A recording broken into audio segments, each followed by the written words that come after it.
Hey guys, welcome back to the Out Jeeping YouTube channel. My name is Austin. In today's video, we're going to be upgrading the suspension on this 2018 Jeep Grand Cherokee WK2. Now this Jeep just has over 100,000 miles and I've noticed it's starting to get a little bit more bumpier. So today I'm going to be showing you guys how to replace the rear shocks and the front struts from start to finish. Should be a pretty straightforward process. So let's dive in. I'll show you the brand that we're going to be replacing them with today. So without further ado, let's get started.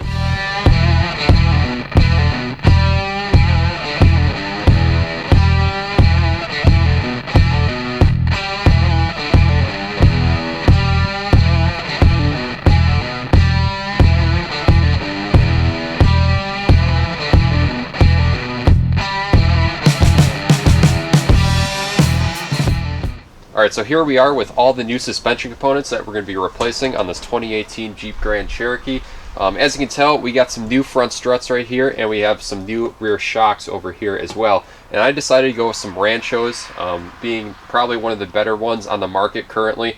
Unfortunately, for my year, Jeep Grand Cherokee, they don't have the Bilstein shocks, which I was really soughting out after, since I just put them on my truck and everything rides great. So I've heard some good things from Rancho, so I'm going to give them a try here today.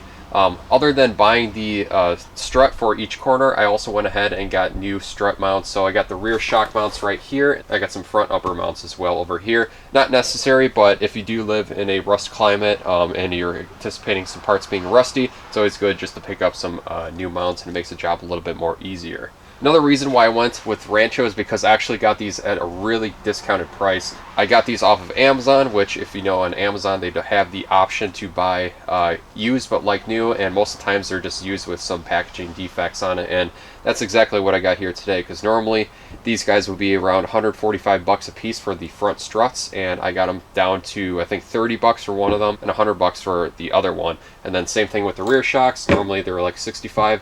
I got each of them for around 30 bucks. So I saved some good money there. Nothing wrong with them from what I can tell so far. They've never been installed in a vehicle. They're probably just a return or just have some packaging defects on them. As always, I'll post the links down in the description below if you're looking for the same suspension setup on your Jeep Grand Cherokee. I'll also put some links for the new shock and strut mounts here as well. So I'm going to go ahead and get started. I'm going to start off with the easier one, and that's going to be these rear shocks over here. So I'm going to lift up one corner, we're going to take off the old shock and install our new one. Alright, so I'm going to start on this driver's side rear over here. First thing we got to do is jack it up from this corner, take off the wheel, and then we should be able to access that shock. Make sure you have your front tires chocked so this thing doesn't go rolling.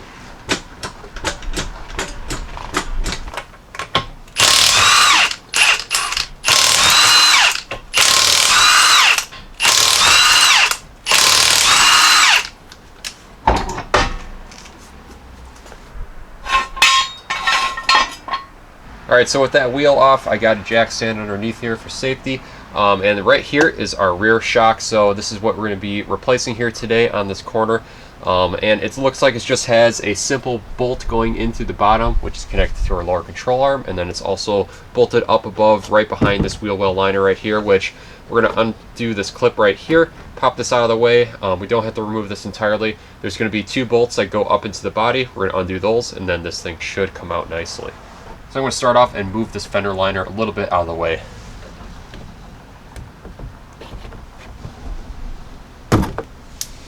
Now if you look up in between here, you should be able to see the two bolts that hold it up there. That should give us plenty of room to actually just get a impact in here and remove those as well. Alright, so with those two bolts, they're going to be a 16 millimeter. I can fit a socket with a 6-inch extension on there.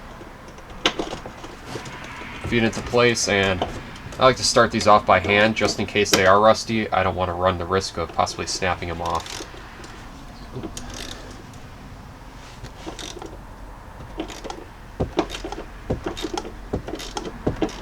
That guy's broken free nicely. We'll do the other side.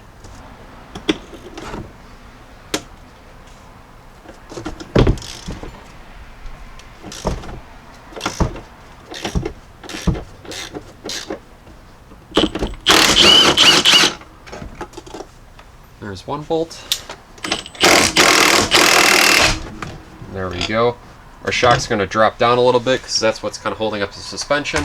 You might need to jack it up a little bit just to get the new one set in place. Alright, so now we got this bolt here on the bottom. The nut is going to be 24 millimeter, and then The bolt head is going to be a 21 millimeter, so I got my ratchet on the other side. We'll zip this guy off with the impact. Now we can grab our shock, remove our bolt, and wiggle that out of there. Alright, so we got our old shock here out on the workbench, and if you're not buying brand new replacement shock mounts, you're just going to want to go ahead and take them off the old shock and replace them onto the new one. I'm going to still take off the old one right here because I do want to reuse this dust boot right here. So what we got to do first is take off this plate right here, which is basically just kind of popped into place. There's a plastic anchor kind of holding that. And all that is a spacer. This we will reuse since I didn't buy a new one. And then on the end here we have a nut that's holding this onto the main shock shaft. I'm going to squirt some penetrating fluid into there, hopefully loosen that up a little bit, and then we'll zip that off with the impact. But more than likely when I start spinning that, it's going to spin the whole shock shaft. So I'm going to take our dust boot right here and just kind of work it around, free it up, and then slide it down out that way, so that way I can get a vice grip on the shaft. Alright, so I got our dust boot slid down, got a little bit of coil on that nut, I got a vice grips on the old shaft right here to hold it into place, and this nut is going to be an 18 millimeter. Let's see if we can pop this off. There we go. Pop off our old mount. Then we got our bump stop right here. That we're going to reuse.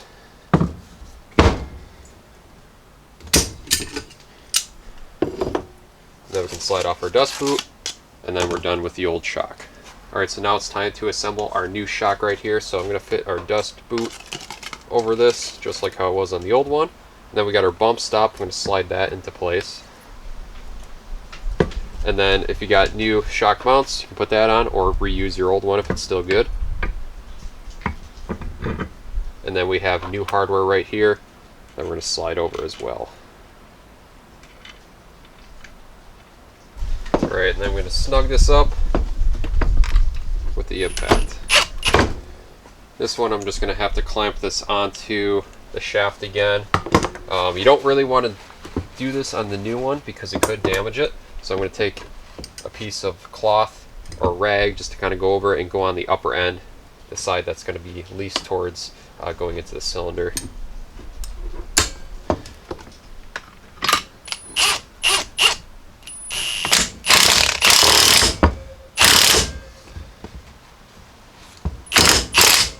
Alright, that's pretty tight there. No damage done to the piston at all. And now we can just slide our dust boot cover back over the new shock mount. Alright, I just used a little bit of fluid film as some lubricant to kind of help get that boot over and snap back into the new mount right there. So that's all ready to go. Now lastly, we just got our plate that's going to snap back on top of our new shock mount.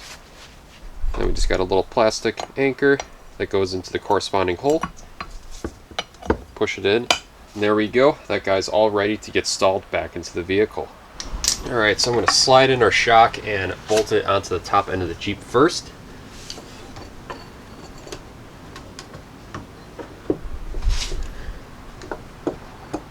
Feed in our bolts and thread it up into place. Alright, so I'm going to snug these up and then we'll get these guys torqued down.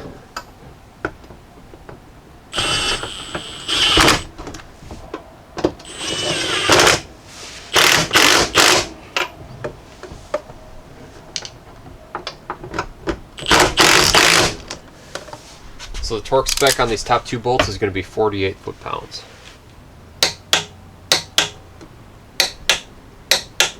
Alright, so now we're ready to connect it back on the bottom again. As you can tell, it's far away from that hole, so we got to bring the suspension up back into place.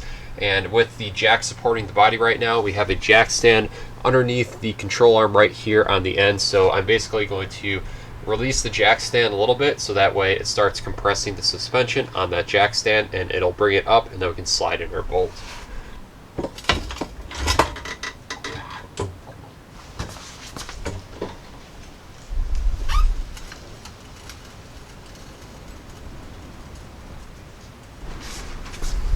Now I'll take our bolt, slide it in. I did put a little bit of anti-seize just on the shank part of the bolt, so that way in the future it won't get caught in that bushing where we have to cut out the bolts, so it'll help for the next time these shocks need to get replaced. Now I jack it back up since we got that bolt in there.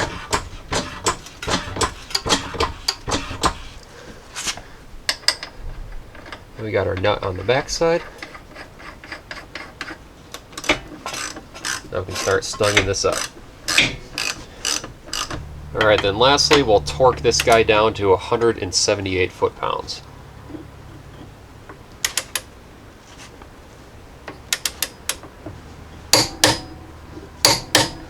Alright, then we just got our plastic clip for our wheel well liner. I'm going to pop that back into place. I just got a new one right here since the last one was a little bit boogered up.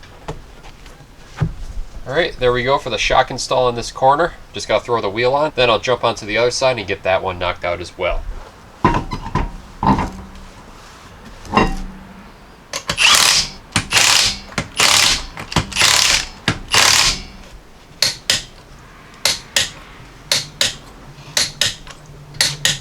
Alright, so I went ahead and took care of the other rear shock, got that out of the way. It's going to be the same exact process, except it's going to be a mirror opposite. So right now, we'll be jumping onto the front, and we'll get these front struts replaced. I'm starting over here on the passenger side. So once again, going to jack up this corner, take off the wheel, and then we'll start taking off the old strut.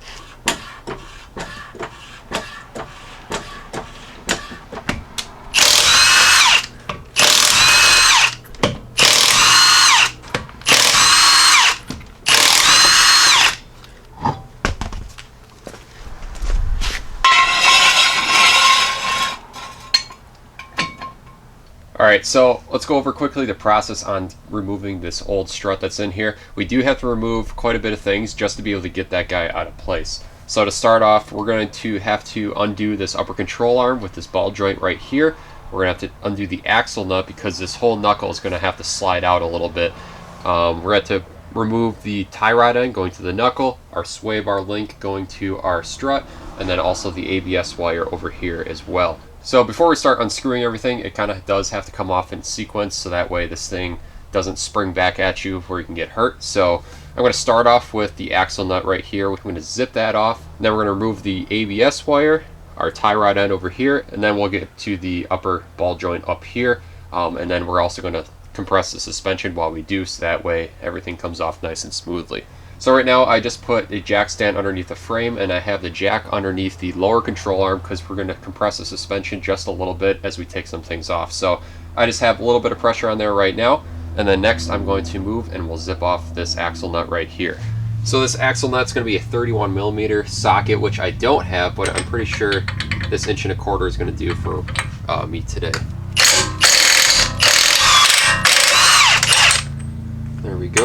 Now I'm going to remove the tie rod end over here. This is going to be a 21mm. Now I'm going to separate this from the knuckle, so I'm going to tap on the knuckle right here. There we go. Work that out of place. We'll move that to the side.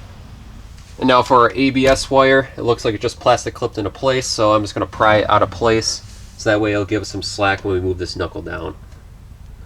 And then I can pop it out of its holder that's also on the main brake line as well. So that's nice and loose, should give us plenty of room.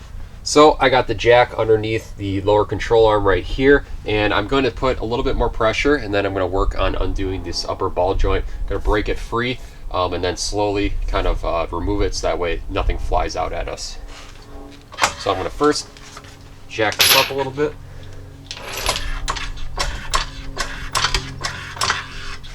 Alright, so this is a 21mm as well. I'll break this free first. That's already separating in there, which is good. So now that I got it broken free a little bit, I'm going to come a little bit down with it. And I'm going to put some pressure, kind of pushing in, because this is going to want to kick back at us. And don't put your hand above the upper control arm, because that's going to want to fly up as well once we get this out of here. There we go. Wasn't too bad. Put the nut back on there. And you can see that this upper control arm wants to fly up because that's where it's originally tightened in the position of the ride height. So now we have this whole knuckle here that's nice and loose on us. Now I'm going to take a hammer, just slightly tap on the CV axle because we're going to want to pop this guy out of place. There we go. I'm going to take a pry bar, just kind of help get the CV axle out of the knuckle.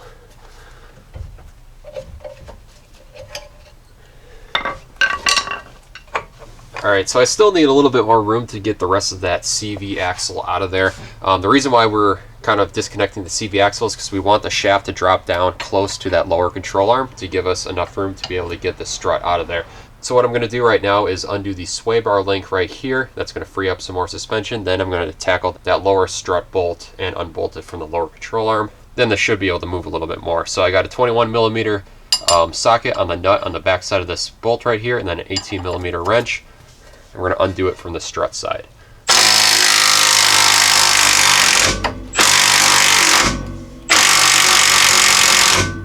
Just jacked it up a little bit so that bolt isn't under too much tension from the sway bar.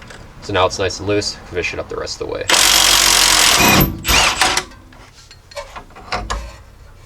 There we go. Alright, next I'm just going to knock off this nut that's on this strut over here. It's going to be a 27mm. We're going to keep the bolt in right now. Now I'll slowly drop down the suspension. As you can see, stuff kind of moved. Going to put a little bit of tension back on there. I'm going to knock out this bolt.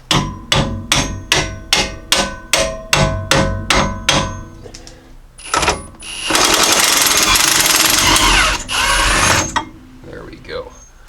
Now I'll drop the suspension even more. Now, as you can see, I can put some more pressure on this lower control arm and hopefully get this CV axle down.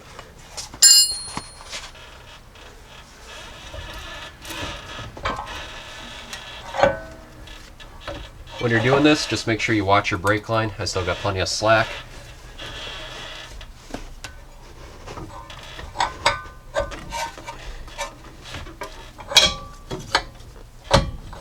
Alright, there we go. So now that's loose. You want to make sure you keep this ring right here that goes on in between the knuckle and the CV shaft. Make sure that CV shaft is as low as it can go. Now we're going to turn our attention to inside the engine bay. We got 3 nuts holding on the top of the strut assembly. Now we should start getting the strut assembly out of here. Alright, so under the hood I located our top 3 nuts for our front passenger strut assembly, and they're going to be right here. I did have to remove this power module that was sitting on top of this bracket right here, so that way I can get some easy access to these bolts. I think it's like a starter relay or something. It just has a couple main positive cables going to it, so put it out of the way, wrapped it in this rag so it's not going to ground out on anything. And now that gave us access to these 3 nuts right here, which are going to be a 13mm. So next thing I'm going to do is zip those guys off, and then our strut should drop down below.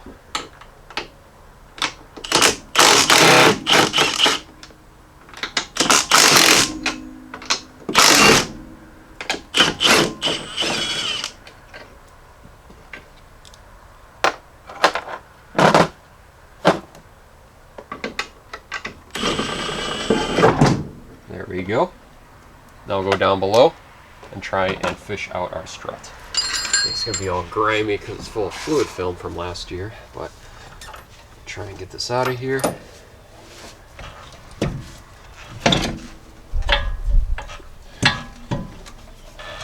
Alright, there we go. Alright, so we got our old strut assembly up here on the workbench, and what we need to do is essentially transfer our spring and coil seat onto our new strut. And in order to do that, you're going to need some coil spring compressors. I got a set right here, otherwise you can rent them at your auto parts stores for fairly cheap and then return them when the job's done. So we need to get this compressed, and then we can undo the nut on the end of the strut right here, and then remove this whole entire assembly, and then put our spring and assembly back onto our new strut and tighten everything back up. So one thing to take into consideration is to remember the orientation that these 3 bolts are in compared to what it is down here, so that way when we go to line this up into the Jeep, that everything goes in nice and smoothly. So So I'm going to take some pictures on how this is located. Also might make some marks where the coil spring is orientated on the old strut and transfer that over to the new strut as well. Alright, so I'm going to get these coil spring compressors put into place. These guys are a little bit tight on there. I'm going to have to undo these ends on here first.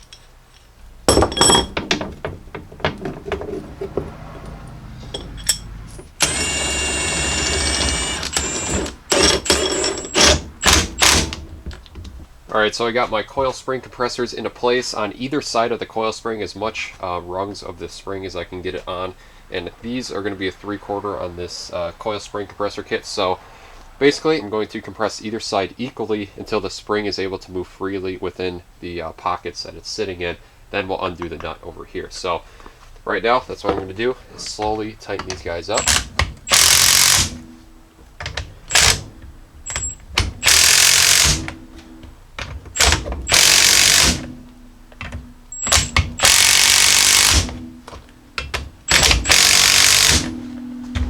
Alright, so because of the high spring rate in these springs, I ended up putting 2 sets of coil spring compressors on this, so I got a total of 4 of them, all spaced out equally 90 degrees. We should have enough tension off of this coil seat to break this guy free, so I'm just going to take off this dust cover, and it's going to be an 18mm socket we're going to zip off.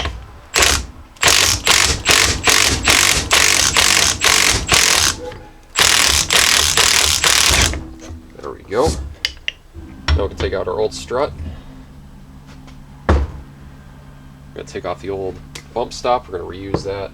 Alright, so I got our new strut next to our old strut right here, and I made a little line on the old one that I transferred over here, and that little line is basically where this end pocket is for the coil spring, so that way everything aligns on here nicely.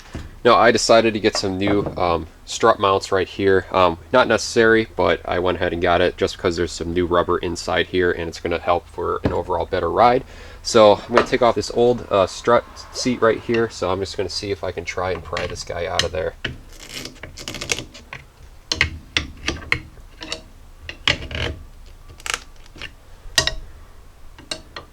Once again, keep in mind the orientation of how this is set in here, because this is not symmetrical on this coil seat.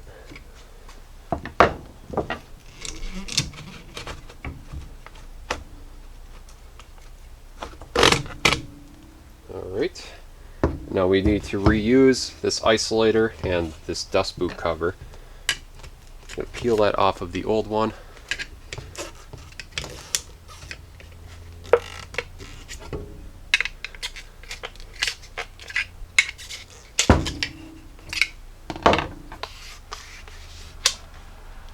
Now for this new one, so it slides in nicely, I'm just going to use a little fluid film as some lubricant, just to help aid it along a little bit.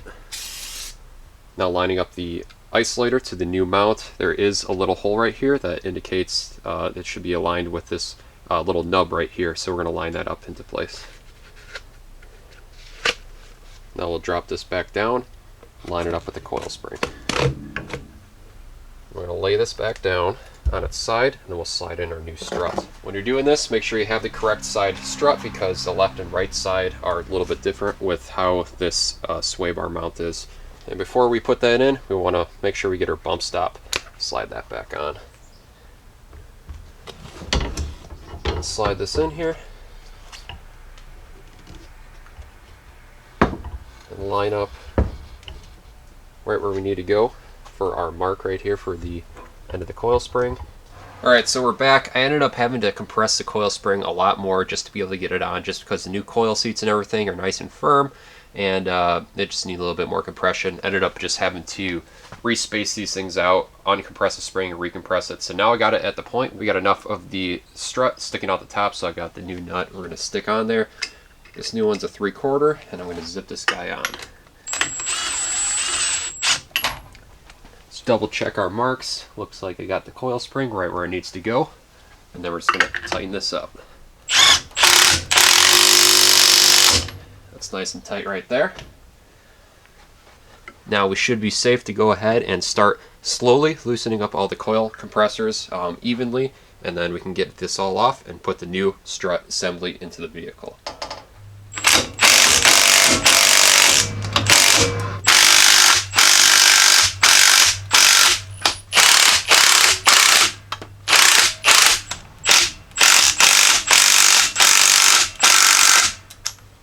Make sure not to go too much. If it gets loose, just put a little bit more tension back on it. Work yourself around onto the other side. Alright, so we got our new strut assembly all assembled, and now it's just a matter of putting this back into place. Got these little caps we're going to take off the top here. So I'll line this up in the bay here.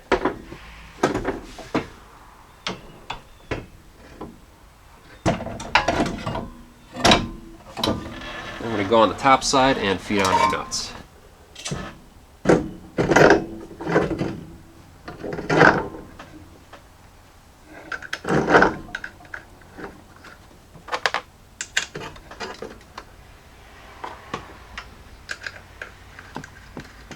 I'm just going to snug these guys up.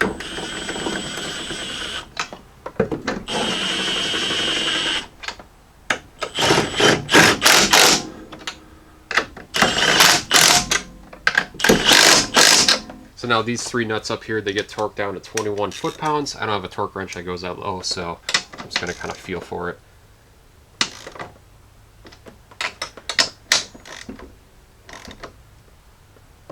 So that's wrapped up for the connection up here. I'm just going to stick this power module back on these studs.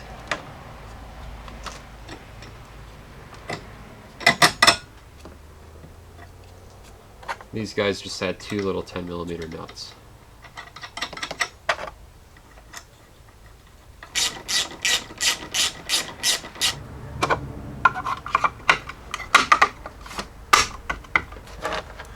There we go. We're wrapped up for this corner on the top here. Now we can just go down below and reconnect things up. Alright, so now down here, next thing I want to do is connect our CV shaft back into the unit bearing. So remember, we got this little collar that's right here. I'm going to push this down until I can get that shaft back into the hub.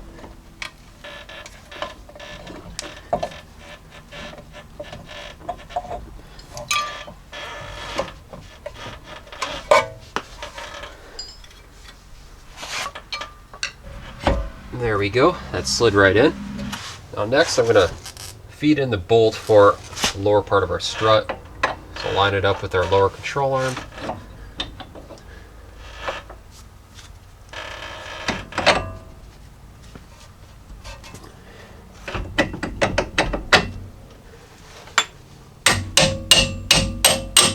There we go.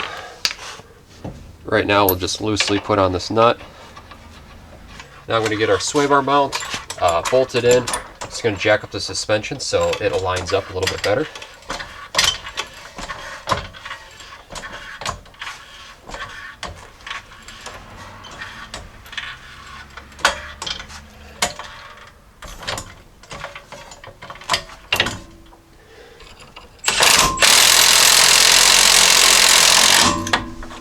Just snugging that up for now.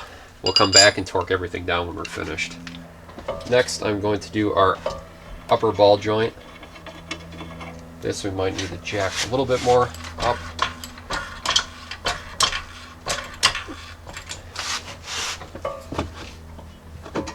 Push this down in, and then feed on our nut.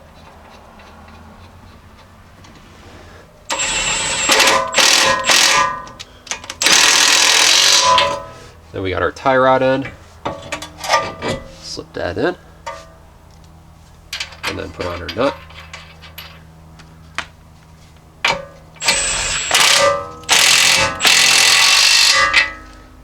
Then we got our axle nut. We'll thread this on here as well.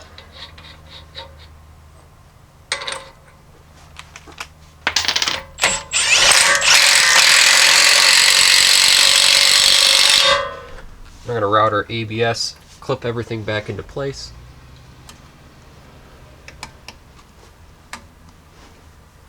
Alright, so everything is put back into place except it's not torqued down. So I'm going to go ahead and grab the torque wrench. We'll start torquing things down. So I got the suspension on its own weight with the jack underneath the lower control arm, and it's off the jack stand. So now we can tighten and torque everything into place as it is at ride height. So that way we have no premature wear in our bushings. I'm going to start with our upper ball joint. This is going to be 70 foot-pounds. Now our tie rod end is also going to be 70 foot-pounds.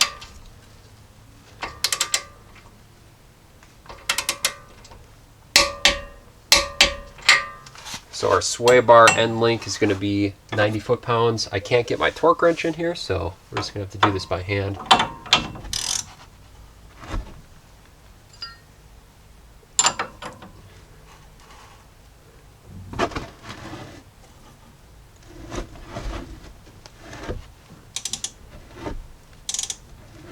Now our lower strut bolt, this is going to be 173 foot-pounds.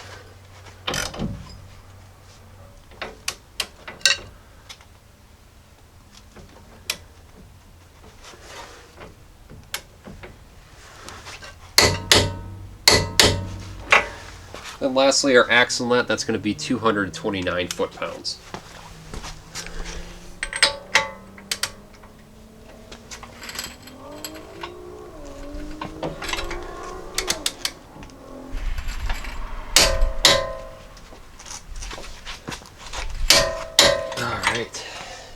Alright, so we're all wrapped up on this front corner over here. Going to get the wheel, throw it back on, and we're pretty much finished up.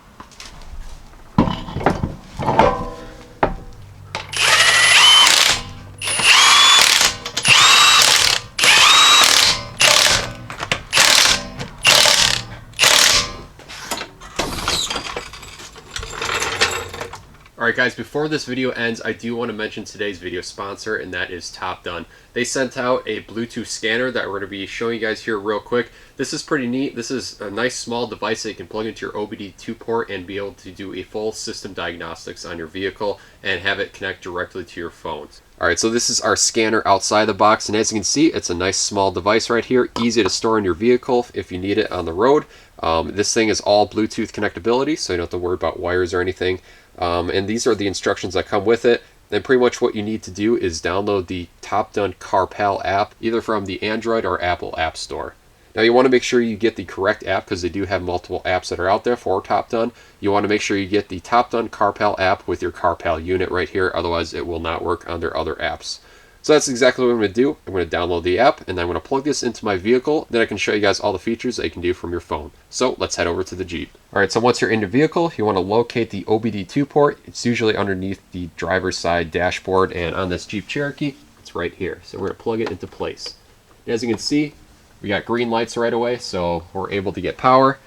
And to get full functionality of this app, we're going to have to start the vehicle. That way we can read live data. Alright, so now that you got your CarPal app open up, the first thing you're going to want to do the first time you're doing this is to register your device into the app. There's a couple ways you can do it. You can manually type in the serial number into it, or you can scan the QR code that's actually on the side of the unit, and then it should be able to register into here. So I already went ahead and did that, so now I have complete functionality of this app, and I can test a bunch of things. You can also see what devices you have registered underneath the settings and go to device management.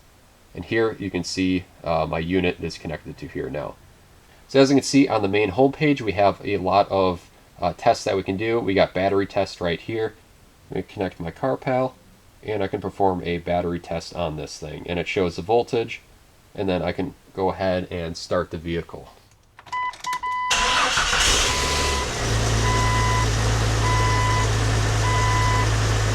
So with this, we're able to do an engine inspection, so we're able to read or check engine lights that come onto here.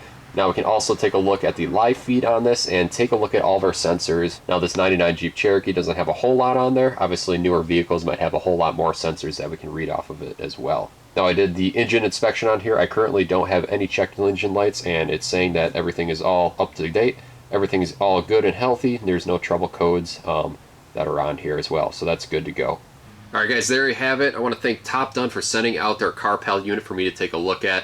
Now if you guys want something that's nice, cheap, inexpensive, it just does the basics for checking all the sensors for live feed on your engine, as well as check engine lights and everything like that. This is definitely the way to go. If you don't need anything fancy, no wires or anything like that, just have the app, have this little unit in your glove box, and you're good to go. So I'll post a link in the description below if you're interested in buying this product. For right now, let's get back to the video. Alright guys, that's going to do it for today's video. The Jeep Grand Cherokee is riding beautifully. just like how it was from the factory, if not better, with those Rancho shocks and struts that are on there. The Jeep had about 100,000 miles, and as the original shocks weren't terrible on it, but they were definitely developing dead spots in it, and on little bumps they were just a little bit stiff on there, but these definitely made the ride quality a lot better. Overall, I think the most difficult part of the job was actually just compressing that coil spring, as I'm not a big fan of doing that myself since it is a little bit sketchy, but having 4 of those spring compressors on there definitely made it a little bit easier on getting that coil spring compressed and swapped over onto the new strut.